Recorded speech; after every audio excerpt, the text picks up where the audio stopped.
Isn't it so proud to have films like this? Films that support and promote equality and inclusion in every step of the way. Anybody who has questions, we've got a mic. Mayur, this is for you.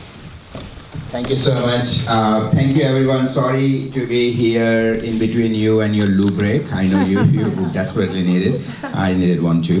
I would like to thank you very much thanks to Starlady. Starlady is my own celebrity and a lot of you would have seen her in a lot of documentaries and shows, etc.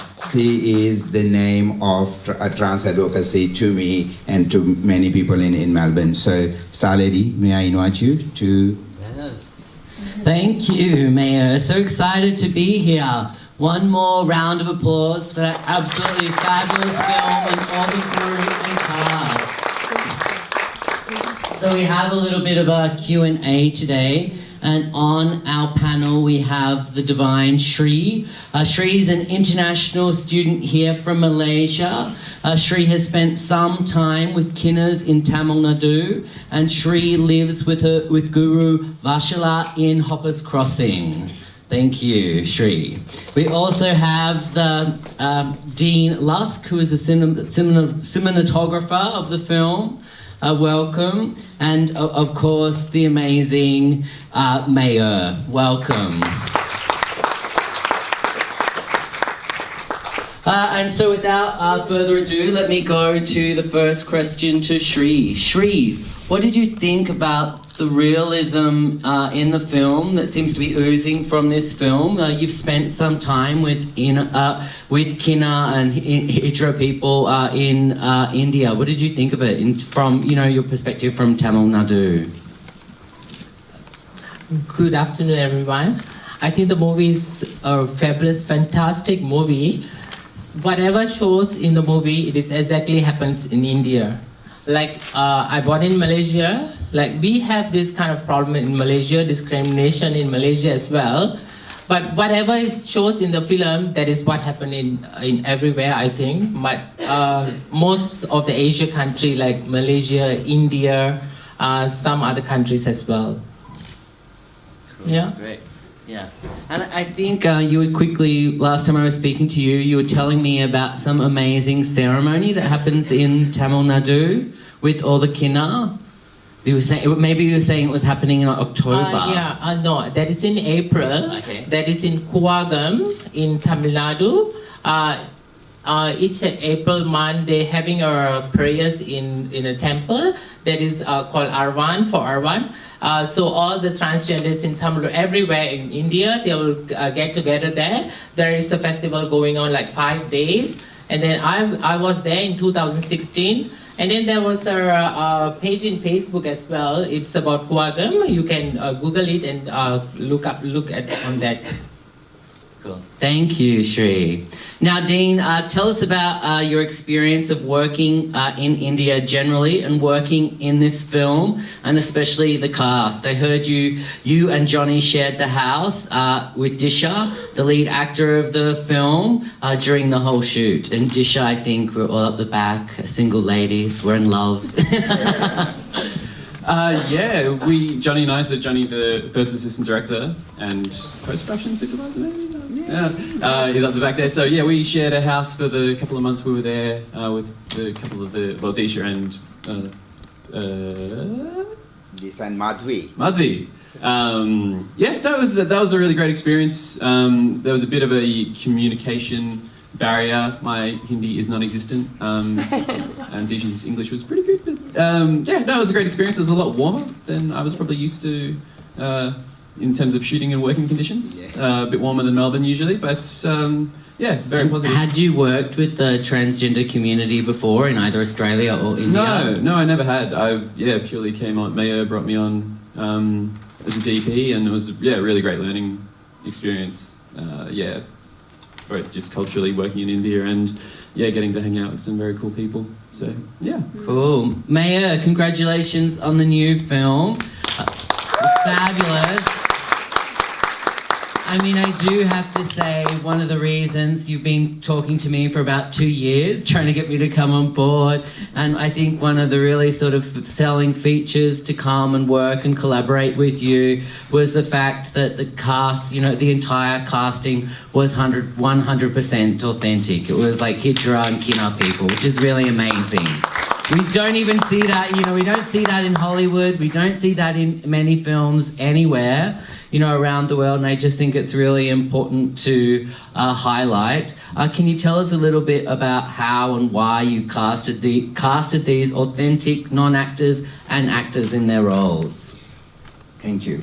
So how is very luck by chance, because, not luck by chance, but it was very hard to win and work with them and win their trust. Often they don't like to get interviewed and show and come on camera. So it was a long process for us to win their trust. Disha is only 19 years old, the lead actress, Asha. And it was her first time when she came from Delhi. So it was her first time outside of Delhi. And she flew to Surat, where we shot. And it was a big journey for her. And when we were leaving, she said that, look, for you and for this film, I traveled so far, but now I want to see the world. And from there on, I really wanted Disha to come with us to this film festival journey. But to make passports in India for transgender people is really, really hard. And she's very far. So we're trying, but it's too hard. So that's why, sorry, Disha is not here, and she would be the first person allowed to see herself on screen, and everybody loves her and everybody talks about her when they see the film.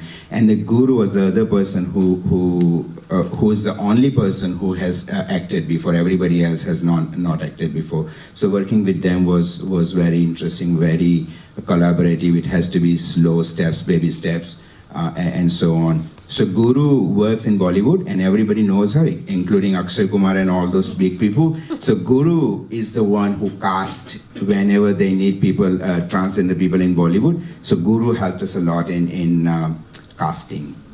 Yeah. Okay, thank you. Shri, you're living here with Guru Vathsala in Hoppers Crossing. Vathsala, do you want to stand up so everyone can say hello? And so it's really amazing to see, a community here in Melbourne. When Mayur first asked me to be involved in this, I said that I'd only be involved if we could find some people here, from Hindu people here, trans women, to be a part of it. Can you tell us what it's like living here in Hoppers Crossing with your community? When I first came to Australia, it was like difficult for me as well. And then since I met my guru, Vathsala, then life was easier because I have a guru here to, she gave me a shoulder to lay down whenever I have problems. It's really hard to have this kind of like, to be a transgender. It's not easy, and this is amazing. Thank you so much for that movie, and thank you so much for giving an opportunity for me to here to stand and talk about it. Thank you. I know just even like, obviously I live here. I'm a significant part of the transgender community here, but we don't have the sort of like history and the culture, and quite often, in our communities, we can be really socially isolated. So it's been a real honor also to be able to come out and to meet you and to meet your community and feel you're part of that. You put a lovely, amazing chef, and we've had some really fabulous dinners out in Hoppers Crossing, and I hope we get to do that again. Mayur, is this film based on any true events, or are many events in the film true? Like, how did you come up with that plot line? Yeah, so in 2015, why are we standing? Let's just go inside. So in 2015, me and Jasmine, my wife, who's not here because she lost her voice, and I put her apologies in front of you on behalf of her. But we went to India, and we worked very hard with one transgender group to to know about the stories. And so they eventually trusted us, and they gave us a lot of materials for this film. So those interviews helped me to write the script. So everything in the film is true. True in the sense that it has happened somewhere, except the end, because end hasn't happened. The transgender community still stays away from the mainstream education and mainstream jobs because they feel that, okay, well, we have this much space which Hindu society has given us, and we don't want to muck around too much, we don't want to intersect in this space. And so there is that self-imposed and of course externally imposed restriction that they feel and burdened by it. So the end is my way of saying that maybe that needs to change. We do need these communities, as you said, because communities are a safe space for trans kids. And first of all, family acceptance has to happen. But if that doesn't happen, then at least there are trans communities that look after people who have gender dysphoria, so to speak. But then these communities do need to do a little bit of modernization within themselves and allow these kids to study, because India is the only country in the world that has given reservation and quota to transgender people. There is no country in the world that has done that. And there's only 9 countries in today's time and age that has given transgender people a legal identity. And India is one of them. So India is really good in terms of progressive policies, but when it comes to implementation, it will happen. So that's why the films like this was my way of saying that, okay, let's celebrate what we have and let's modernize a little bit. And India can really become one of the good examples of transgender people thriving and touching the historical glory that we had 5,000 years ago. Remember the Sikhandi, the Mahabharata character was Raja, was a transgender king, right? So we did have the culture where transgender people could flourish, and we could easily in 100 years or maybe 50 years could have that glory back, and we can be the example of really good trans rights and trans mainstream involvement in community. And I think India is changing, and I think things like these are the conversations that we need to have, and you are part of it. And your contribution here, your support here would prompt me to walk that extra 2 steps. Maybe I'll make next film on transgender rights too. But you know, I feel that there is change. I feel that this change can be expedited by us coming together and making small changes in our mind and in our acts. Sorry, my name is Neetu and I'm the festival director. Just wanted to interrupt to say how privileged we are that we were able to showcase this wonderful film.